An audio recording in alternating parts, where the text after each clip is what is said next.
మత మార్పిడికి సంబంధించి మొన్న 2026 ఫిబ్రవరి 16న సుప్రీంకోర్టు ఒక ముఖ్యమైనటువంటి తీర్పును వెలువరించింది.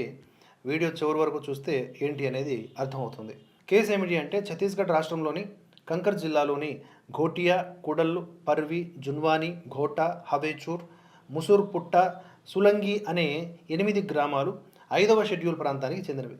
ఈ ప్రాంతాల్లో పంచాయతీ అంటే షెడ్యూల్డ్ ఏరియాస్కు విస్తరణ చెందేటటువంటి చట్టం 1996 పెసా యాక్ట్ అనేది అమల్లో ఉంది.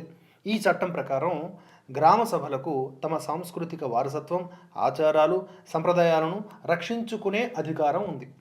ఆదివాసీ జల్, జంగిల్, జమీన్ సంస్కృతి, జానపద గీతాలు, పండుగలు, పూజ విధానాలు, విశ్వాసాలను రక్షించడానికి అని చెప్పి పంచాయతీ విభాగం 2025 ఆగస్టు 14న ఒక సర్క్యులర్ కూడా జారీ చేసింది. ఇది హమారీ పరంపర హమారీ విరాసత్ అంటే మన సంప్రదాయం మన వారసత్వం అనే బ్యానర్ కింద గ్రామ సభలు రెజల్యూషన్లు పాస్ చేయాలని సూచించింది. దీని ఆధారంగా గ్రామ సభలు తమ గ్రామాల్లో క్రైస్తవ మిషనరీలు మరియు పాస్టర్ల యొక్క ప్రవేశాన్ని నిషేధిస్తూ రెజల్యూషన్లు పాస్ చేశాయి. ఇవి క్రైస్తవ మత మార్పిడులు బలవంతంగా లేదా ఆకర్షణల ద్వారా జరుగుతున్నాయని పేర్కొంటూ అటువంటి కార్యకలాపాలను నిరోధించడానికి అని క్రైస్తవ పాస్టర్లు మిషనరీల ప్రవేశాన్ని నిషేధిస్తూ గ్రామ ప్రవేశ ద్వారాల వద్ద హోర్డింగ్లను ఏర్పాటు చేయడం జరిగింది. మత ప్రచారానికి మాకు రాజ్యాంగం హక్కు ఇచ్చింది, ఈ హోర్డింగ్స్ మా మత స్వేచ్ఛను అడ్డుకుంటున్నాయి అంటూ కొందరు పాస్టర్లు ఛత్తీస్గఢ్ హైకోర్టులో పిటిషన్లు దాఖలు చేశారన్నమాట. హైకోర్టు డివిజన్ బెంచ్ ఈ పిటిషన్లను అక్టోబర్ 2025లో తిరస్కరించింది.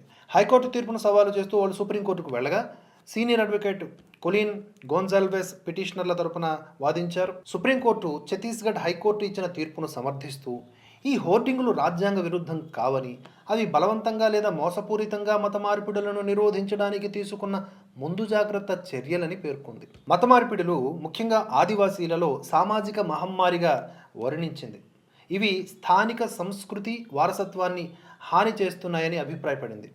కోర్టు పెసా చట్టం కింద గ్రామ సభలకు ఉన్న అధికారాలను సమర్థించింది.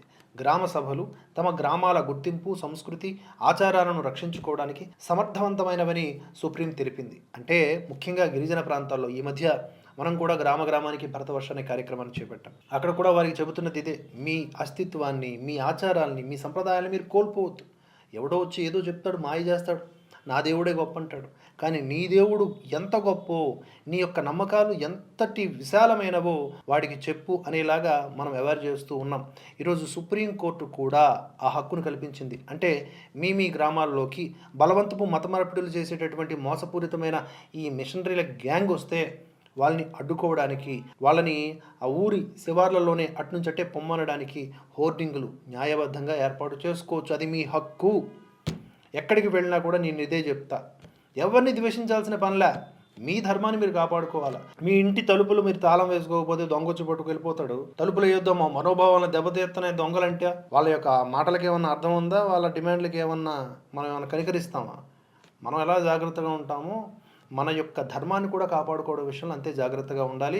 ప్రతి ఊరు చివర ఇలాంటి హోర్డింగ్లు, బోర్డులు ఏర్పాటు చేసుకోవాలి అని ఈ సందర్భంగా సుప్రీంకోర్టు సాక్షిగా నేను చెబుతూ ఉన్నాను. ఇటువంటి వార్తలు, విశ్లేషణలు మీకు బలంగా అందాలి అంటే మన భరతవర్ష ఛానల్కి మీరు పే చేసి సపోర్ట్ చేయండి. అలాగే ఛానల్లో జాయిన్ అనే ఆప్షన్ ద్వారా సబ్స్క్రైబ్ బటన్ పక్కనే ఉంటుంది, మీరు మెంబర్స్గా జాయిన్ అయ్యి సపోర్ట్ చేయవచ్చు. జై హింద్, జై భారత్.